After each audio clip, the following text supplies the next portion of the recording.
সেই এলাহাবাদে মানে গঙ্গা যমুনা সরস্বতী তিনটি নদী একই ধারায় বয়ে যাচ্ছেন, কিন্তু কারোর সাথে কারোর কি মেশামেশি নাই, যার বর্ণন নিয়ে সে গতিতে নিজ গতিতে বয়ে যাচ্ছে। এখন ললিতা বলছে দাঁড়া দাঁড়া, কি বললি? বলছে শোনল সজনী প্রয়াগ ত্রিবেণী, চরণের ব্যাখ্যা দিতে বললাম, আর তুই চরণে ত্রিবেণী দেখলি কি করে? বলছে হ্যাঁ দেখলাম। তা কোথায় কি দেখলি ভালো করে বল। এবার ব্যাখ্যা করছে কি করে, চরণের উপরে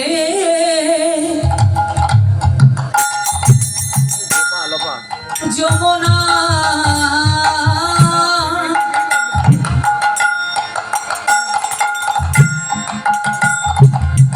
নিচে সরস্বতী, হরে চরণে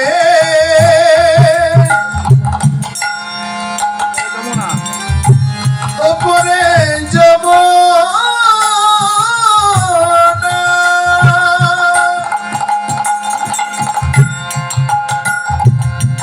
কি বলছে সখীরে? উপরে যমুনা, নিচে সরস্বতী, মাঝখানে গঙ্গা বয়।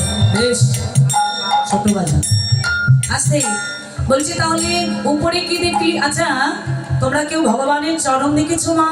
বিগ্রহ কিংবা চিত্রপটে মানে ছবিতে দেখেছো না? কি দেখো?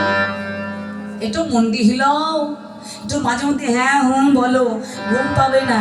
আর এরকম ঝিমঝিম করছো, ওই যে যমরাজের তিনটা কি আছে কন্যে কন্যে পাইয়ে এক এক করে অ্যাটাক করলে সব কিন্তু একেবারে কাত হয়ে যাবে।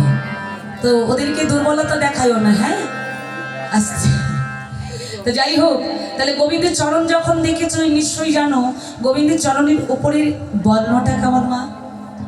কি বর্ণ? পিঙ্ক কালার, পিঙ্ক কালার, বাংলায় বলো। Pink colour.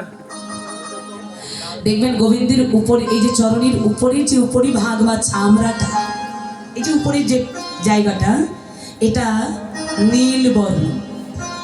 যমুনার জলের বর্ণ কেমন? সেটাও তো নীল বর্ণ, তাই না? আজও নীল দেখা যায়। আর আমি যাইনি বাবা, ভাগ্য হয়নি, কিন্তু আমার এই মানুষটা গিয়েছিল 2 বার। হ্যাঁ, তার শোনা কথা, তার বলা কথা আমার শোনা, আজও সেই জল নেই।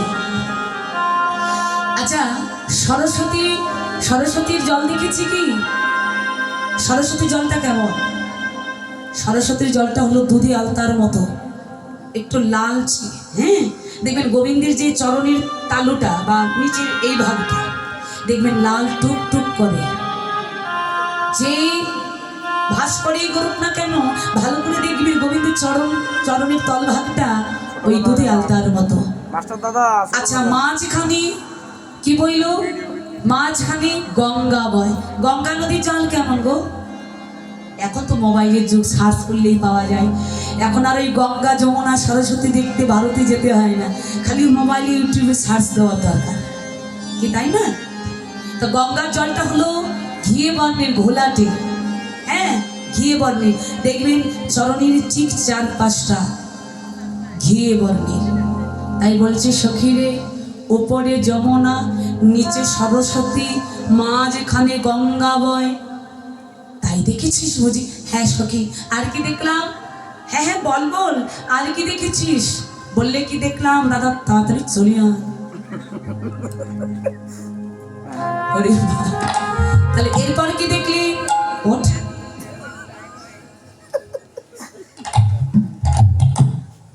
এরপর কি দেখলো মা? চরণের 3টি নদী পাওয়া গেল, ত্রিবেণী। এরপর কি হলো? বলছে শোন, আহা তাহার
সভায়তে কহনে না যায়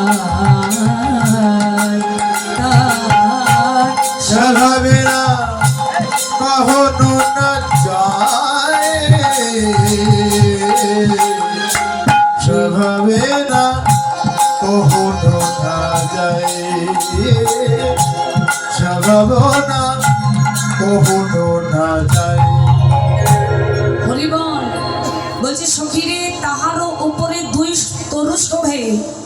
আচ্ছা ত্রিবেণী তো পেলাম, মা ভালো করে বুঝি না, কারণ আমি আবার খুব কম মানে ভালো বুঝাতে পারি না। হরিবল তোমাদেরকে একটু কষ্ট করে বুঝিয়ে নিতে হবে। এই দেখো চরণে ত্রিবেণী পেল, এইবার বলছে চরণে যদি ত্রিবেণী পেলি, এরপরে দুটি বৃক্ষ তুই কোথায় পেলি? মানে তরু মানে বৃক্ষ। বলছে চরণ থেকে এই কমর পর্যন্ত এই দুটো চরণকে বা পাকে, আমরা বাংলা বলবো না, চরণই বলবো শুদ্ধ ভাষা, বলে এই দুটো চরণ হলো দুটো বৃক্ষ। তাহলে এরপর কি দেখলি? বলছে